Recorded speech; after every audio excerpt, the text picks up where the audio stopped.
Look, I counted down for you this time. You can't get mad at it. All right. I forgot that we usually talk before the whole intro roll cuts in. I just smile. I never know what's going on. We are clearly killing it tonight, guys. So hi, everybody. I am Marie Brownhill. I have my amazing panel back. I've got William Wofford, Nor Kidwell, and Eris Permore with us, and we are going to talk about bodily autonomy and conclude our 3-part series that was partially inspired by Roe v. Wade. Today's episode is going to focus on Cogenitor and the Gorn from Strange New Worlds. So just be aware that it deals with, again, some heavy stuff. Take care of yourself. Trekker's Delight certainly thinks that you need to stay with us in this universe. So I think that's all I have for the intro. So let's roll that beautiful bean footage.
All right.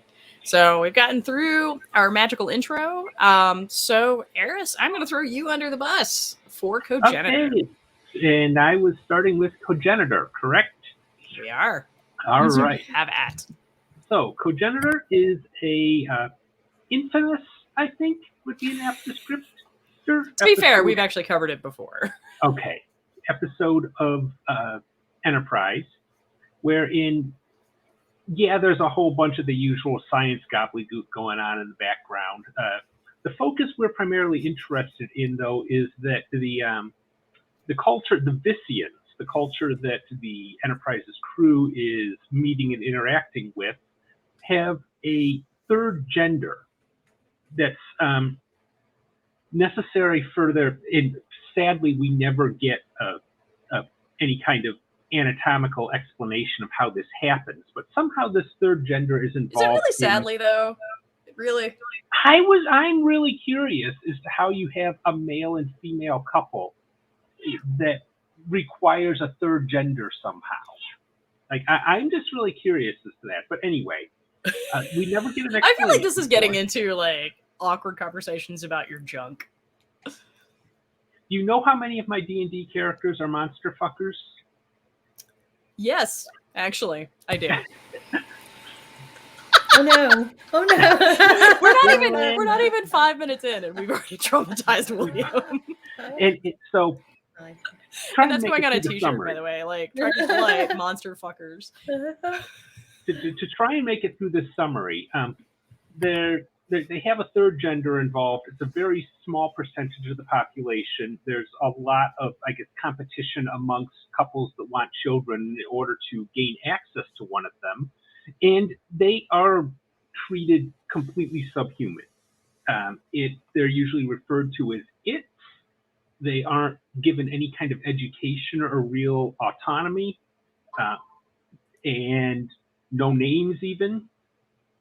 And are pretty much just treated as, reproductive accessories that get passed around to help out with couples that want to have children. So Tucker meets one of these third gender people from the Vissians, and because this is what he does, he makes it his mission to get to know them and educate them and teaches them that they are being horribly oppressed and everything they're missing out on. This, of course, causes a diplomatic incident, as the Vissian, who decides to take his name and becomes Charles, goes and requests asylum, which, since there's such a tiny percentage of the population, is a really big deal for the Vissians. And they end up denying the request, but it causes a huge diplomatic row and kind of shatters the budding relationship between humanity and this otherwise pretty advanced species that they were really hoping to do the whole, technology swap, learn from thing with. And really, it's the first species that they've gotten along with. Right, which I think is significant. Yeah, which is a really big problem for Enterprise era Earth in general. And then at the end of it, trigger warning, Charles kills himself because they're so unhappy with having to go back to their old life. And the episode really ends on beating Tucker over the head with, you shouldn't have done that. You brought your values into their culture, and look at the mess you made of it. Which is kind of an interesting move, which we talked about this, I think, on LGBTREK. So certainly, hopefully, we'll be able to link that episode for you guys. What I really want to focus on, though, is this concept of this, this portion of the population that is relegated specifically to breeding and procreation. There's a time when I thought that would be perhaps an exaggeration, fiction, but with how things are going, at least in the United States. Again, we are all Americans, so we can't really speak for the rest of the world. But just as a concept, suddenly we're looking, a whole segment of the population possessed of uteruses, uri, I don't know, pick your plural, are looking down the barrel of possibly being treated the same way that the cogenitor is in this episode. Yeah. Because the cogenitor's primary contribution to Vissian society is reproductive. How do we feel about that? Or, when you were watching this episode again, did it hit a little differently for you guys? I just watched it today for the second time, and it did hit differently. The first time I was like, "Ooh, this is interesting," and still like icky, but not like heartbreaking like it was today, because a lot of people can see that as easily happening as our future when we have our leaders saying that there's a shortage of newborn babies, and then all these things start to happen. So yeah, not just newborn babies either. Like let us not gloss over what's actually happening here. Marie, let me know when you want me to unlock my inner Jane Elliott. Just let me know. I literally was like, let's bring in, white supremacy. So like, to William. Okay, so do you want me to just go in and say it? Do you want me to delete it with the Gorn? What do you want me to do? I'm ready. Okay, we're gonna talk a little bit about like the white supremacy part. Like, we're gonna talk about cogenitor. We're gonna get to the Gorn. I know you're sitting on the Gorn. I know you're excited about the Gorn. I know you're excited because you ended up being right about the Gorn. Look at those dimples, y'all. Look at those dimples.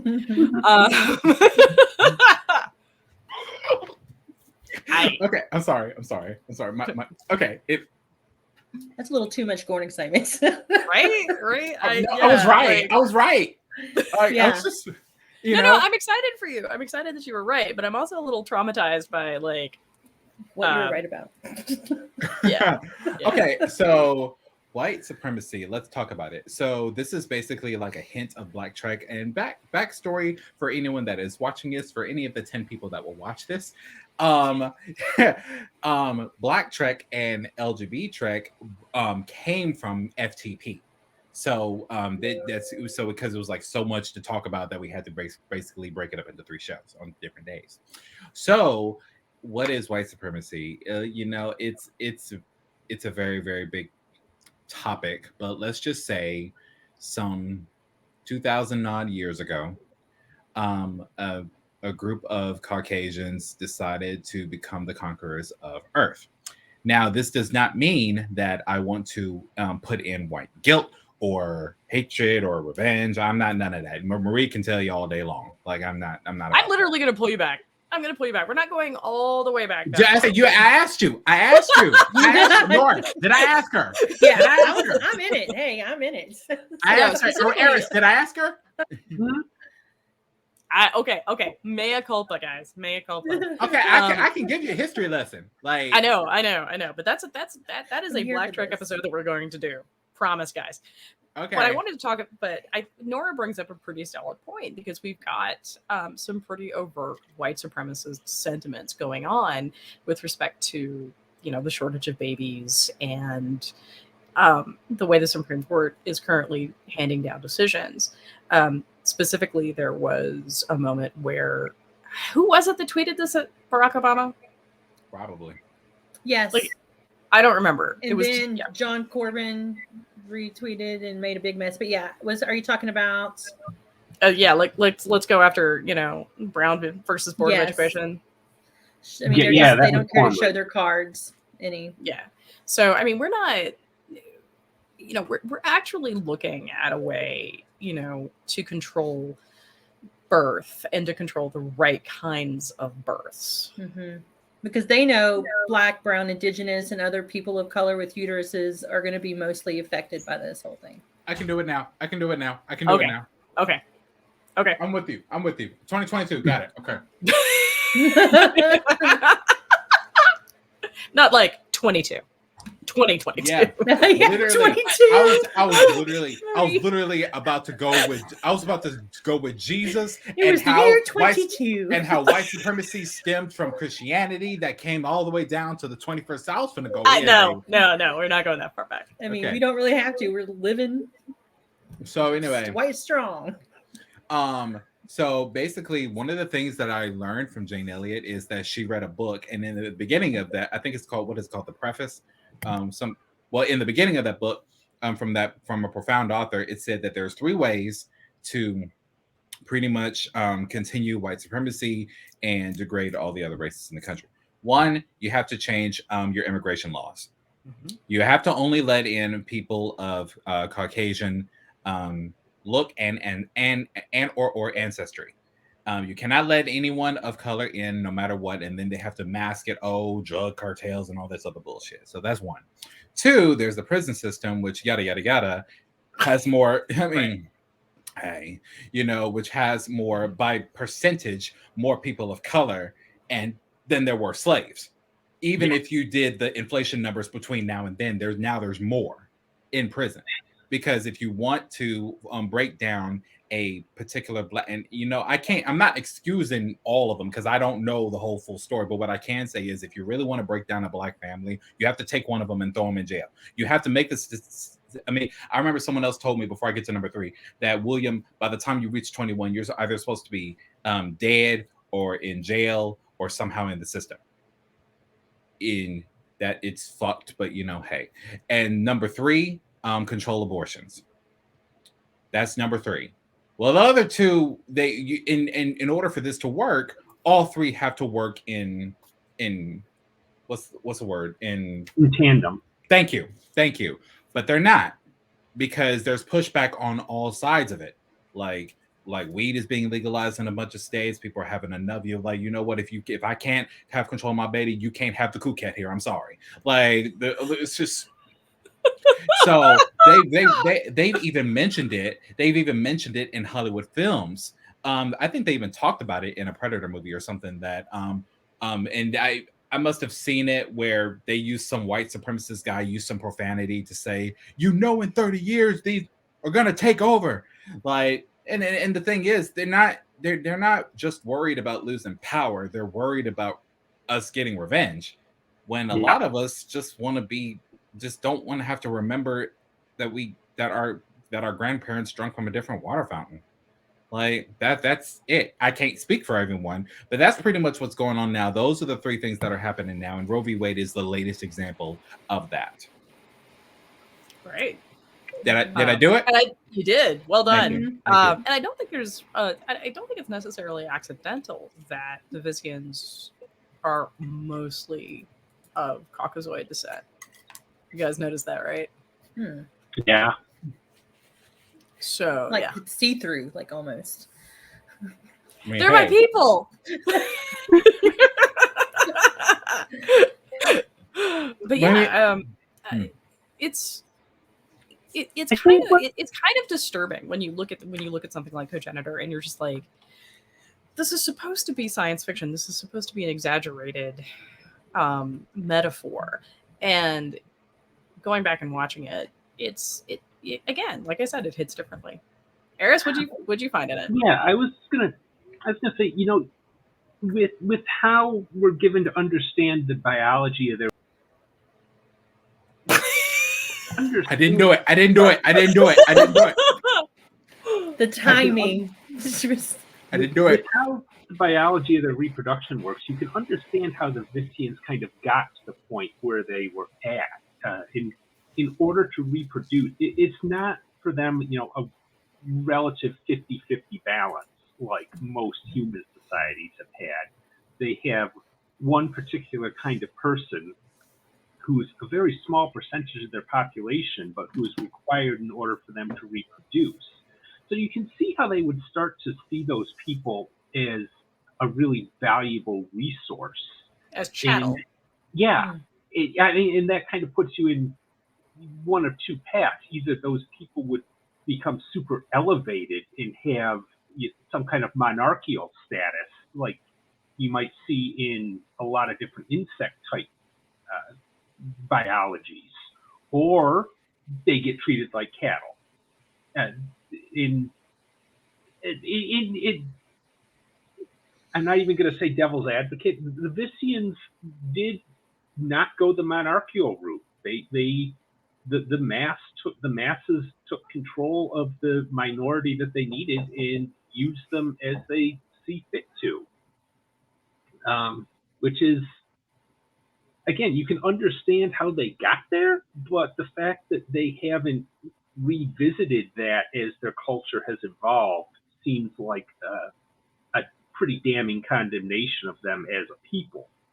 And one of the big faults I have with this episode is that we are given the kind of the classical liberal, oh, thou shalt not judge them line from Archer and seemingly from the show as a whole. Whereas I'm with Tucker, man. He realized that there's no biological basis for this. These third gender people are just as capable of intelligence and humanity and all that good stuff as anyone else in the culture is, as any other Vissian is. They've just always been treated this way. And believe that they are lesser. They've been made to believe that. Yeah. Right? I mean, that's the thing. Like, Charles has completely internalized that entire narrative. And I think we're starting to see a little bit of that happening in current society.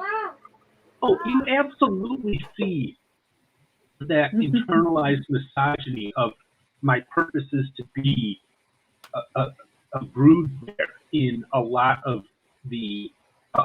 Christian women. Oh yeah. Like, especially in the more conservative, but all the way up through Christian moderates, honestly. A lot of them absolutely pound the narrative into women that their highest purpose is to be fruitful and multiply. Like their only purpose. Yeah. Into their children. I watched the Josh Duggar, the whole Josh Duggar court thing, and I saw it. They truly believe it. Yeah. That makes it very hard for women to say.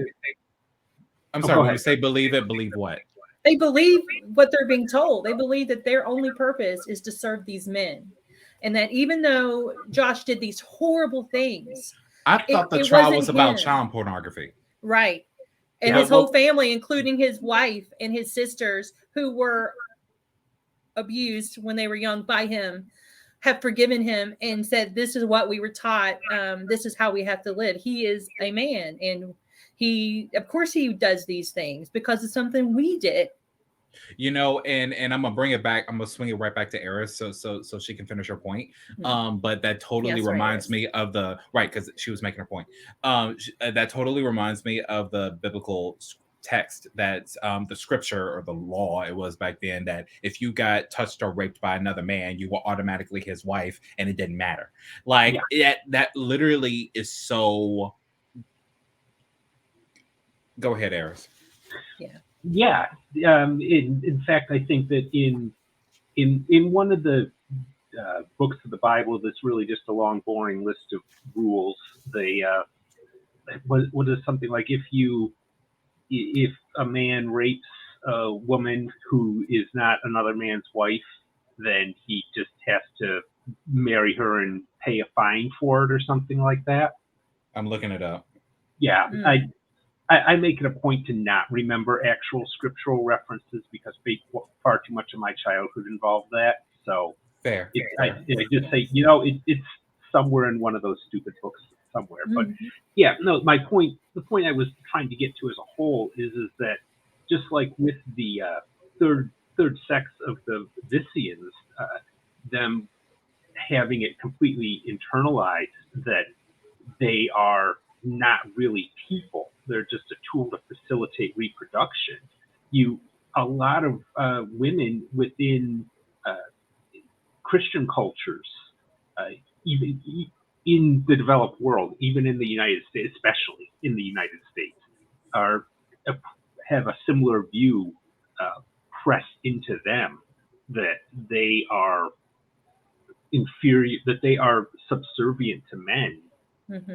Precisely because of their reproductive, that they are supposed to be the reproductive vessels.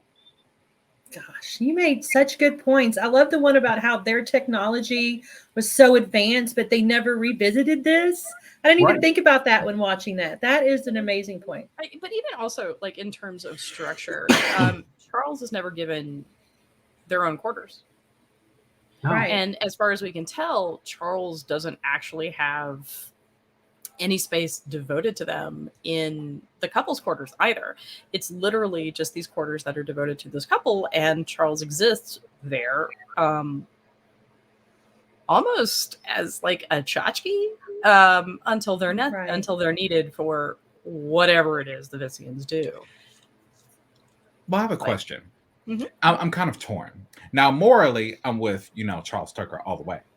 But as far as comparing episodes go, from Picard to Riker to any other white dude that came the way and saved the day, what is the difference between Charles Tucker III doing what he did and Picard saying what he said in not Angel One, but the other one with the black alien? Oh yeah. I need someone now. I understand where I am morally, but intellectually, I need to understand the difference, because what I'm seeing, even though I don't agree with Captain Archer, what I'm seeing is another white dude imposing his views on a culture he has no business being in.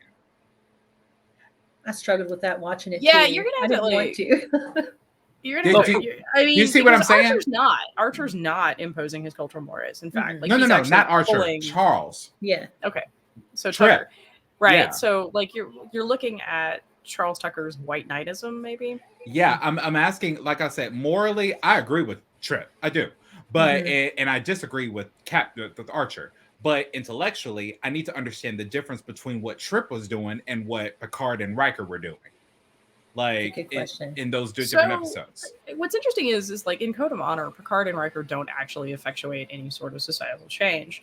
What ends up happening is the first one sort of does when she divorces her husband and then throws her lot in with somebody else. So I think there's a good question about whether or not that whole culture will advance past whatever nonsense that was. And if I may, one more thing, the Prime Directive also doesn't apply here because they were a more advanced species than not the Federation, but Starfleet. Not that the Prime Directive existed. The Prime Directive didn't exist. So, and even if it did, the Federation wasn't the Federation, and they were more advanced, so it's completely moot. So that said, what is this? What is this? So what I think is white knightism is kind of a problem, right? For sure. You know, where Tucker swoops in and is just like, I'm going to fix this entire problem. I don't actually think that's what he's doing here, though. I think he didn't sleep with them. No. And as I said the last time we covered this, I think that's actually why we have that whole situation with Malcolm Reed and the cheese, which is a thing that happened. I do think it's one thing I think that's worth noting just from a practical standpoint is that in this episode, the Enterprise and its crew are kind of approaching it from a situation of parity, if not weakness.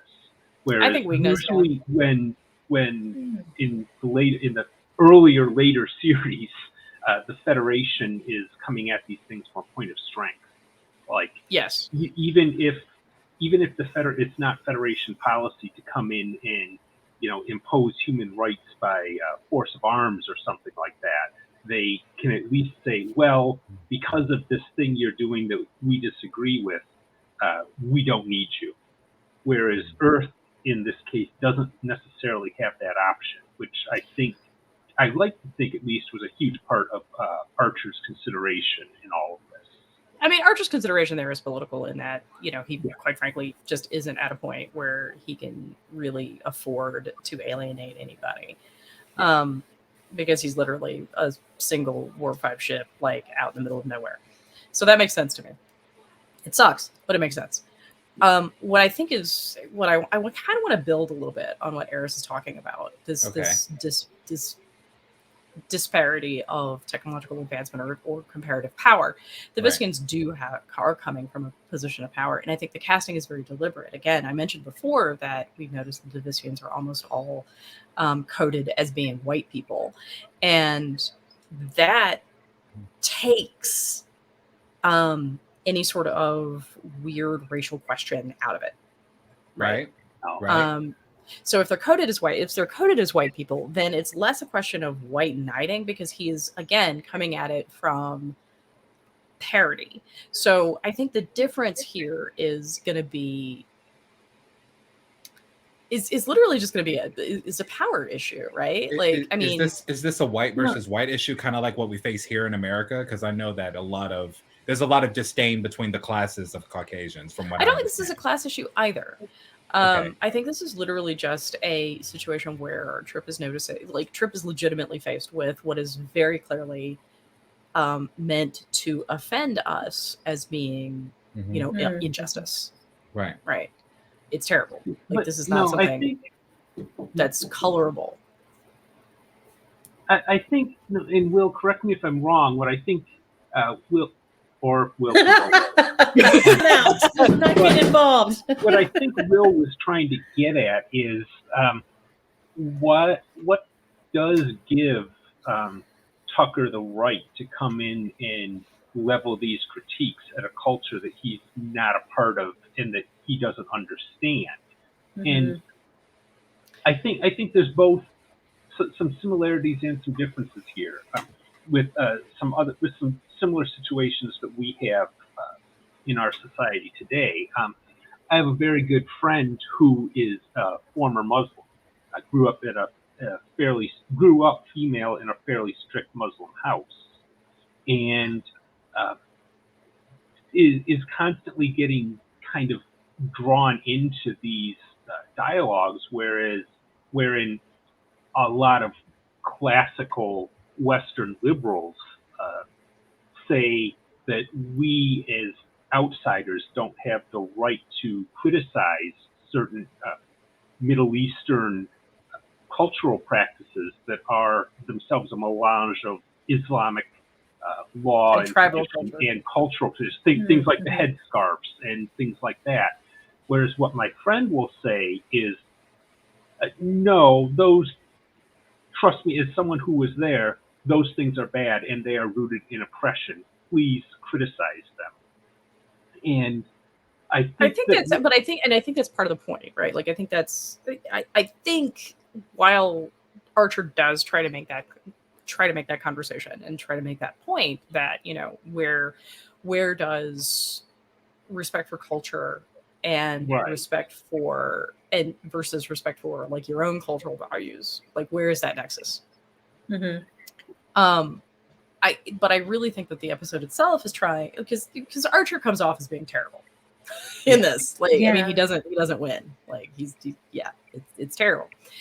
And I think that what the episode is trying to do is trying to point out that yes, there are just situations that are bad. Yeah. Can someone catch me up? Hey, just hold on. Okay. You know, like, it's like Charles, the cogenitor, is a sentient being, and they are treated abysmally, and they're oppressed. Like, there is no question, right? Like, none. They've made it very clear, with respect to the story, that that's what's going on. And so the question then is, do you stand by or do you not? And Archer can't, and I've made this point before, Archer can't be the individual to point that out, because Archer is the captain, and therefore Archer is dealing with different political realities. Tucker, on the other hand, is the chief engineer. While he is an officer and he is bound by, you know, certain, you know, behavioral expectations, he's not the captain. And I think that's a significant difference. And I think that's why it's, you know, everybody's favorite Florida man who gets to do this. Florida man. Right. Yeah. But I think there comes to a point where you have to acknowledge that this is oppressive and that this is not okay. And the cogenitor doesn't have a choice and doesn't have the option to say no, and doesn't ever have any other alternative examples of how to be ever until Florida man. Yeah. And I'm not letting that go. This was I think it was really one of the problem points in the episode's entire narrative is that the cogenitors don't have anyone in their corner. They don't even have the idea of being advocates for themselves. Like the thought that I am being oppressed here is, they don't even have the capacity to think of it, which is really very Orwellian. And it's also disturbing, because I don't think you can get actual consent either. Yeah. Oh, definitely. Because if you can't say no,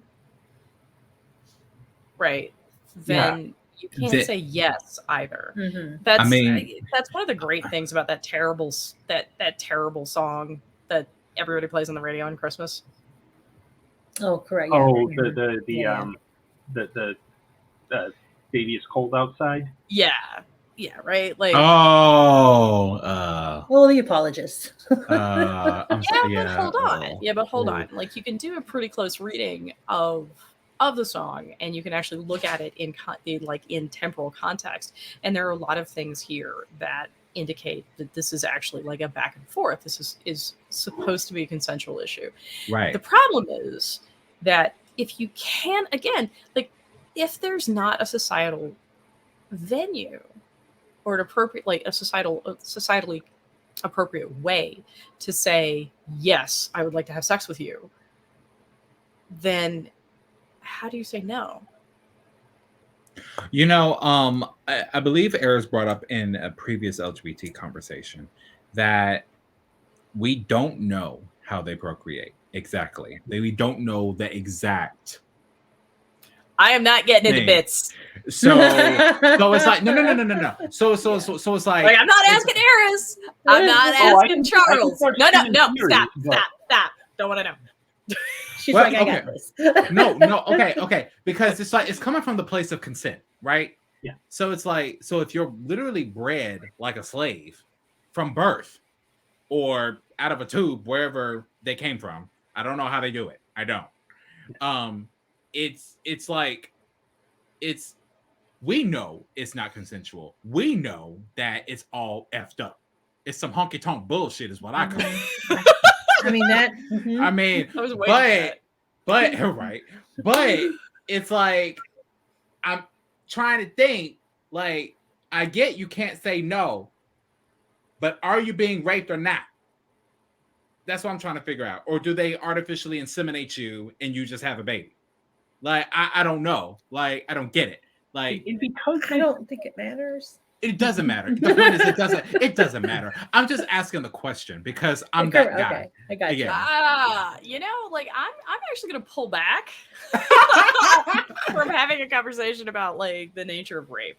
Yeah, because I that- don't because while I think that's tangential to what we're talking about, I don't actually think that's what we're meant to be focusing on Right. here. If Right. that makes Okay. any sense. Yes. And I don't want to get too far off the mark. I certainly think that's a really good question, and that's a cool question that we can actually address in later episodes, and I'm down for that. I would argue that if there is no consent, Then it's right. right. If you cannot say no, then you are not consenting, and therefore it is a problem. It is problematic. Right. So that's where I'm going to go on that. Anybody else? Because if you can't, I Go ahead. agree. Like this is my big takeaway from this episode. Now that we've actually talked through it a bit, is the extent to how truly terrifying it is that the progenitors, as their sex or gender or however the episode uses those terms pretty interchangeably, honestly. I mean, it is the 2000s, so Literally just do not have the ability to think of their own oppression and understand their situation until someone shows it to them from the outside. And coming from my own background, growing up in the evangelical church, the similarities in terms of controlling thought in how you are able to think about things, and just the concepts that you even have available in your mental toolbox to analyze your own situation. It's truly chilling looking at these kinds of examples. There's a reason we call it grooming. There are plenty of old white men in the evangelical church who would love to have women be in the same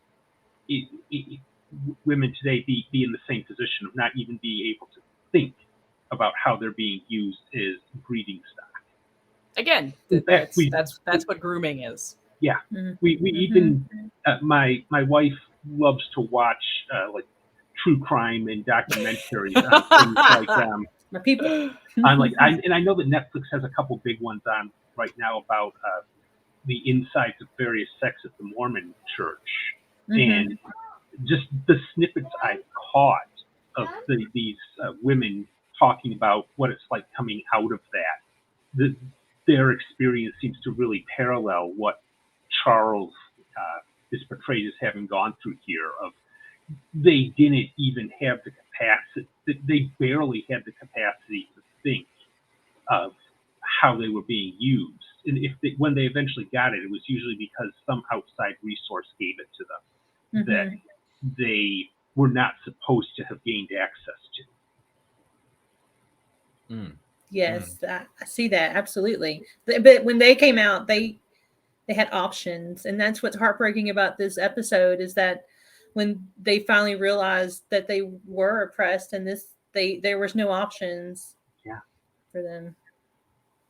You know, as I keep thinking about this episode, I often compare it to like the slave ships, you know, and how now the difference between that and this is that they were stolen, they were sold and stolen. So I'm just gonna clarification. And women were even pregnant and refused to let their children be born into slavery, so they threw themselves off the ship.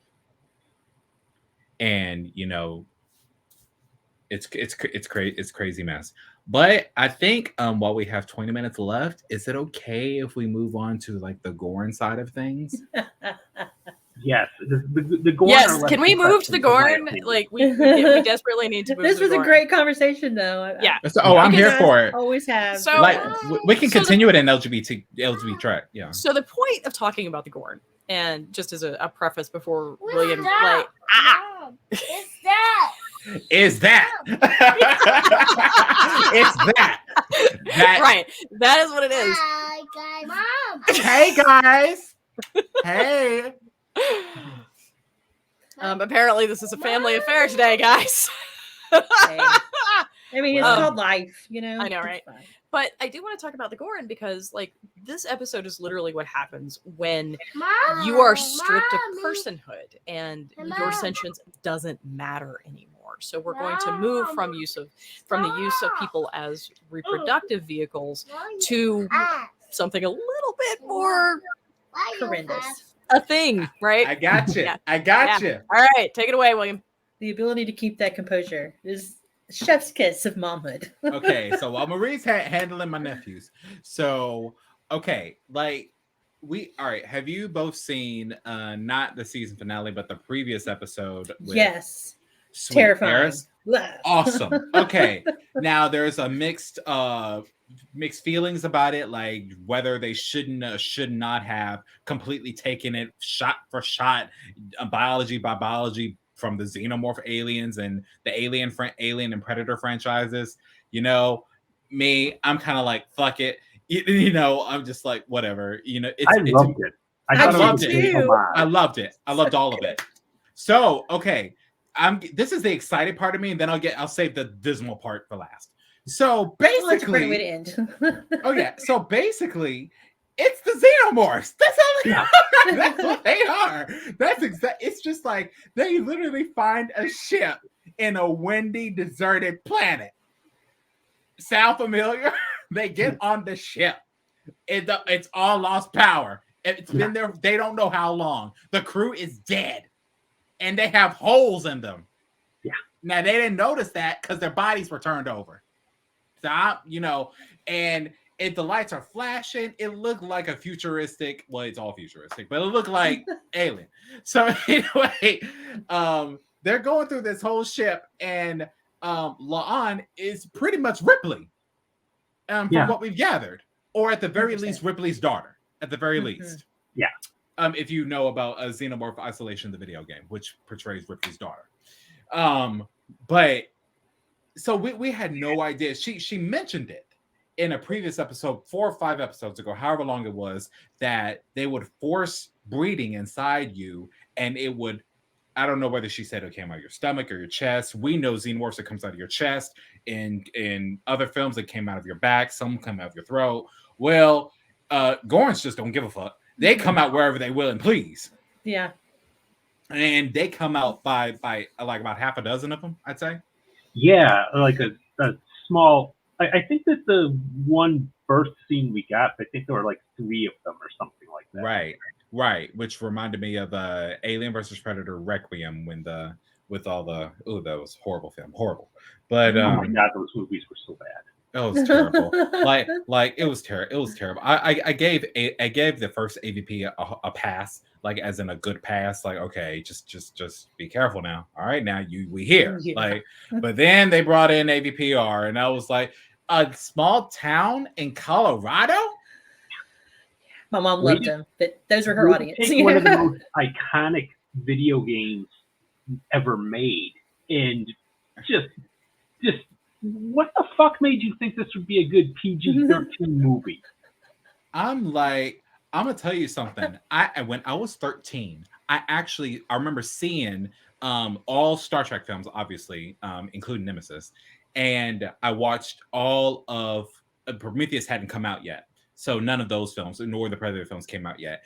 And so I wrote a Star Trek and Alien series where the Borg was to Picard, aliens were to William, and William is in Starfleet with his cousin Josh. So, I love that so much. so it's just because at this point, Ripley has been dead for several hundred years. Because I paid attention to the years. They both happened roughly around the 24th century. Yeah. Somewhere around that point. Okay, don't worry, Maria, I'll catch you up. But so anyway, all that shit, I'll text you the story one day. It's a very good story. Like, it's a You bad. should post it. it's You a should three-part link it or series. post it. I mean, is this going to be one of those that we have to edit out later? No. Okay. No. Promise. Because I'm a little concerned because every time William's like, I got a great story, I'm like, oh Jesus. No, Here we we're go. talking about his Alien/Star Trek fanfic that he wrote when he was a teenager. With him and his cousin, and I want to see it. Yeah. Read it all. Yeah, so someone actually stole my work, so I have to redraw it. But now that I have a better understanding of the space-time continuum, I will do my best to not influence it and just keep it in the mind of a 13-year-old, because I literally combined Star Wars, Alien, and Star Trek all in one. Y'all. Anyway, I had to go deal with my twins, and I come back and we're on fanfic. Like, where is this episode okay, going? I'll come back. Let's bring it back. Let's bring it back. Fair, the episodes that we're talking about are pretty much Alien fanfics done by a professional Star Trek production. That's how we got started. Right, with some Predator and Jurassic Park. Okay. So let's bring it back. Okay. The bodily autonomy comes in the part where basically the Gorn's spit cum is spat on you. And I'm sorry, that's probably inappropriate. She's giving me the Jermaine look now. That's a whole word. That's a whole word. I mean, look. Here's the thing. We've already had honky tonk. Let me explain something to you. The Gorn come in and are all skeet, motherfuckers. There you go. The Gorn, because let me tell you something. The Gorn spit and the Xenomorph swallow. Oh boy. So anyway, interesting point actually that when this is not actually an advertisement for Secret Lab. That's just me being horrified. When the Star Trek team decided to have the Gorn reproduced by spitting, they actually severely blunted what the Aliens franchise did. The Alien franchise face huggers, where they wrap around your face and stick their and force you to swallow the embryo. Yeah, right. That was the writers and producers, when they came up with that, have come out and said, no, that was supposed to be a rape analogy, like specifically to go after the straight male fear of oral penetration. Shock face. Emasculating. Right here. Which has been one of the things that has kept the horror factor of the franchise so strong across these years. Right. So all that to say, Star Trek really pulled a punch with how they did that. Ooh, oh yeah, because they could have done, and we all know that they could have done so much more, but it's just like, and the timing, is when this released. Wasn't that the same week? Wasn't that the same week of Roe v. versus Wade? Yeah, I think it was.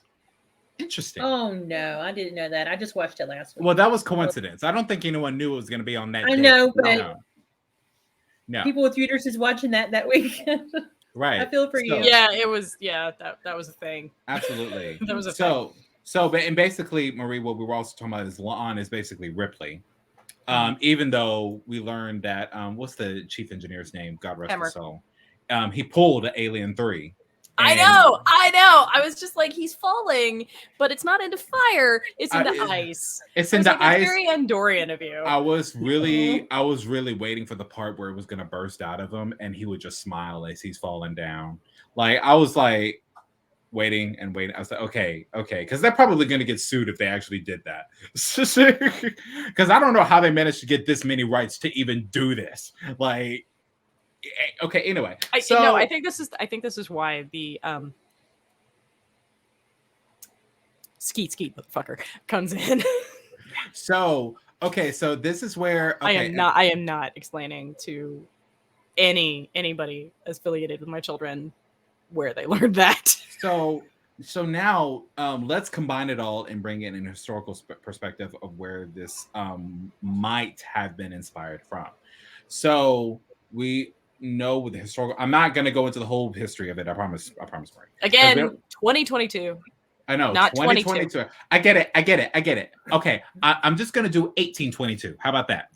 So just 1822. Like, well, basically, what slave owners had was breeding farms. And that was the way it was. In order to breed more slaves, they forced families to mate with each other. Consent, no consent, it didn't matter. Like it just in order to have more babies, so which combines cogenitor, which combines the Gorn, which combines the three reasons why white supremacy is trying to continue in 2022. It's all of that, and it's like, oh, so you pretty much want to breed this group of people so they can be your slaves.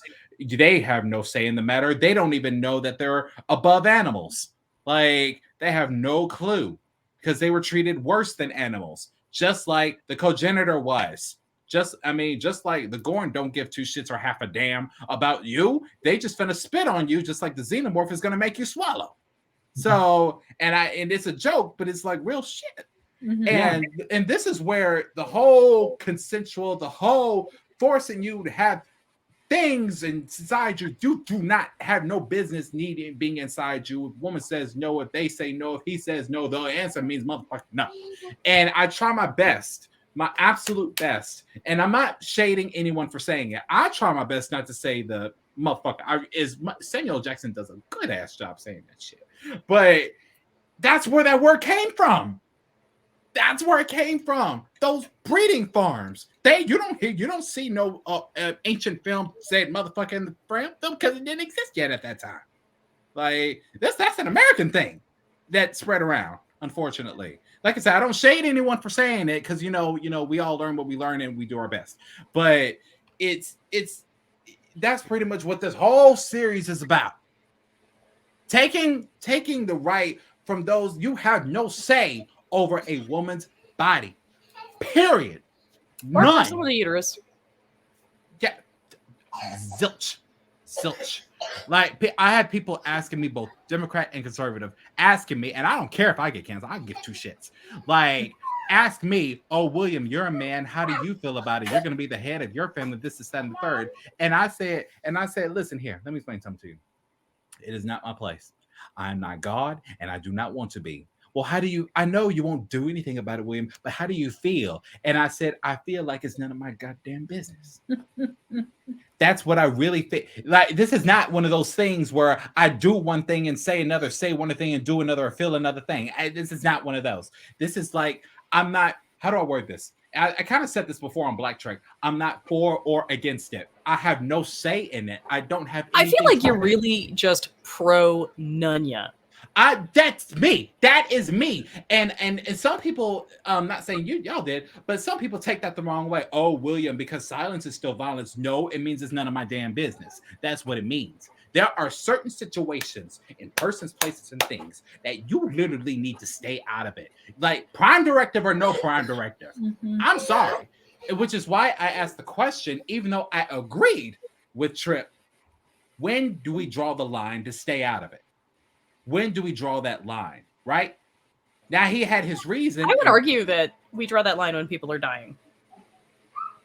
That, everything, because it pisses me off. When people are dying, contrary to their own desires. It literally pisses me off that I have to hear in the news that a 12-year-old could not get an abortion, that she was raped by her uncle because of she was, see, that shit pisses me off.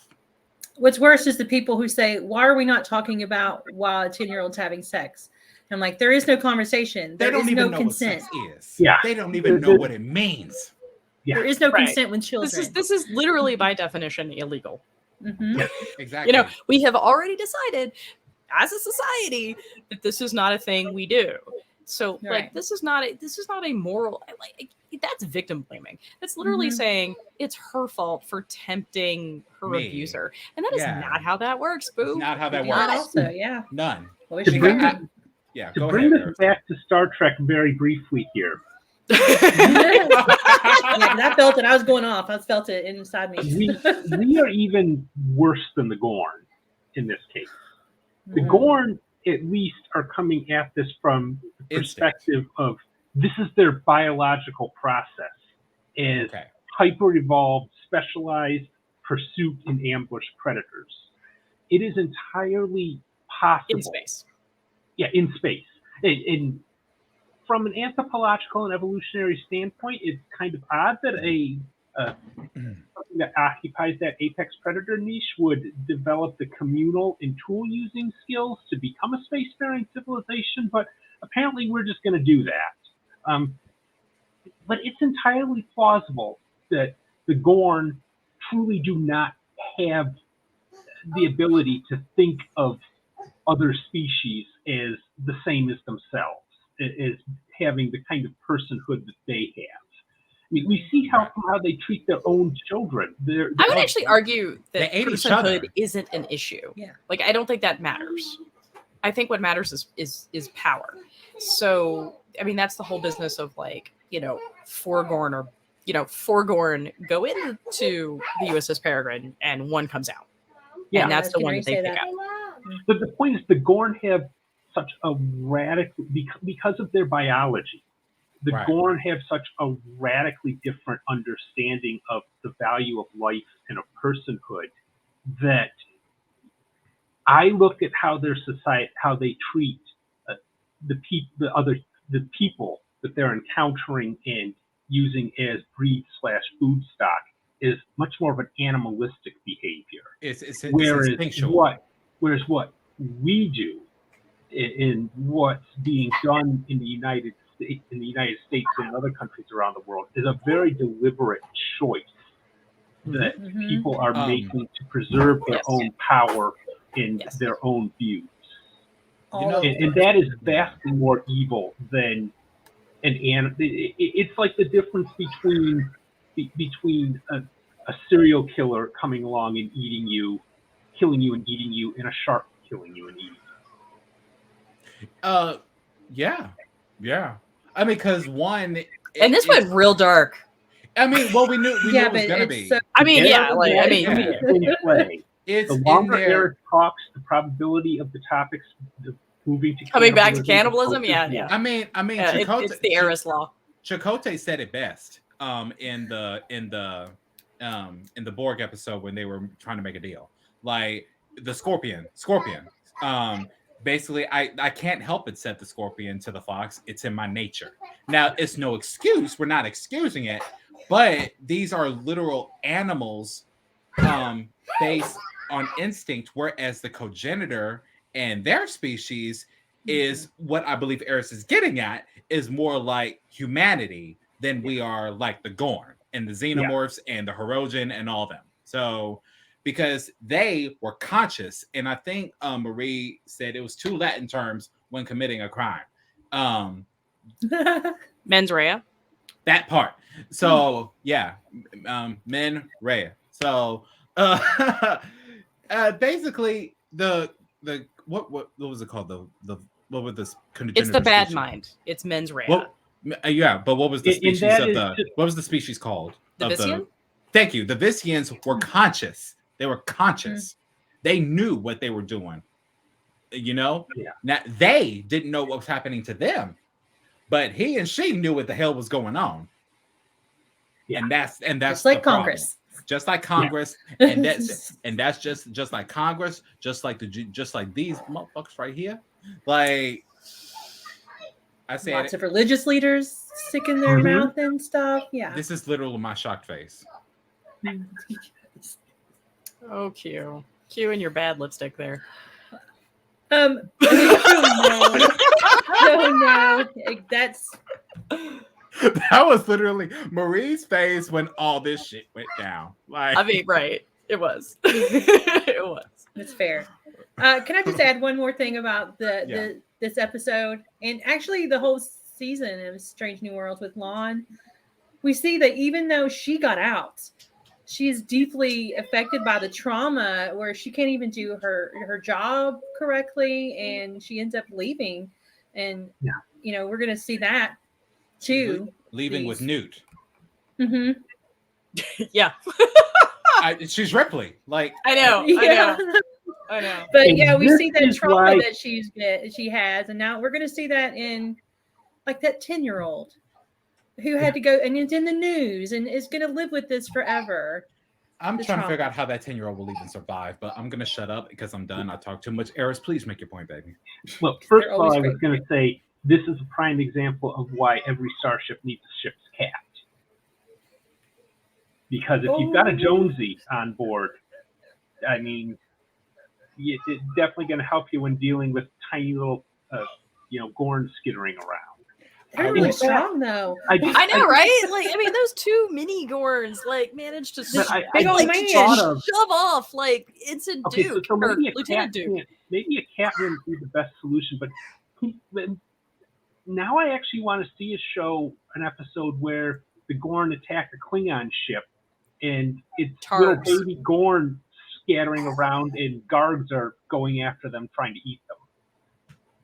Anyway, the other more lighthearted point I take away from this is the Federation needs functional hazard suits. You know how many, 75% of the problems we ever see in Star Trek would be avoided if the Federation made it a point to beam down in even, lightweight body armor and biochemical hazard filter helmet. Or heck, even if we had more effective biological scrubbers. Because those damn things never work. Which apparently we do not get until the 32nd century. And I really want to know. I want to know if the Gorn, because I'm sure the Gorn hegemony exists on some level, like post-burn or not. I'd really like to see this is. Hey, Manny, this is for you. I'd like to know if we think that, Discovery in 3192 is going to be able to scan for Gorn eggs in the skeet. I hope so. The goddamn transporter biofilters are less reliable than Voyager's phaser banks. Valid point. Valid point. But we are at the hour mark, and I certainly want to thank everybody who has come with us on this 3-part journey. I think it's been a wonderful series of conversations. Thank you guys so much for bringing your A games, even when I could not, for various reasons. I really appreciate everybody's insights and lived experiences. And yeah, we're going to have, before we roll that beautiful bean footage, I do want to say we are going to hit Star Trek V next. So it's going to be a little bit of a lighthearted sort of approach. We're going to let Eris off the chain. So bring your popcorn, bring your wine. Much needed. Be ready to party is what I'm going to say. I say we do shots. I'm just throwing it out there. on a Monday night, let's just do some shots. That's what we're going to do. So yes, again, thank you everyone for watching, commenting if you do, and also for participating in this conversation. I hope it's been of use and that you take some of it in your own decision-making processes. So yeah, roll that beautiful bean footage. Later, my guys. final thought. Again with you. Can we please take the conservative majority on the Supreme Court and put them in a space hulk with a bunch of Gorn? I'm okay with that.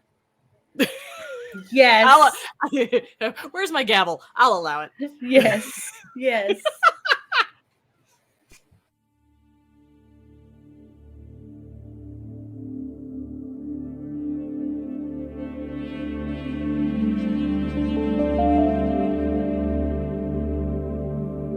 Now, again, I'm going to say this again because we're near the end of our show. If you are our allies, we are not talking to you. We are not talking to you. This does not... Okay? We're not talking to you. Stop trying to take our and make it your goddamn business. It ain't got nothing to do with you. It ain't got nothing to do with you. Our experience of grief independently. Bruh. Yes.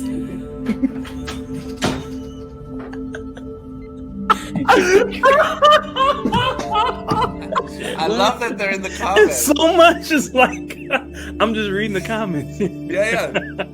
They should brought that child out. It's such a good point, Will. God, that's such a good point. And he's really thought about it too. You should be here. William, get over here. I thought he had a girlfriend on Insta. It's been ages since I've mucked about, but Okay, moving on. Let's move on. Let's move on. Well, yeah, we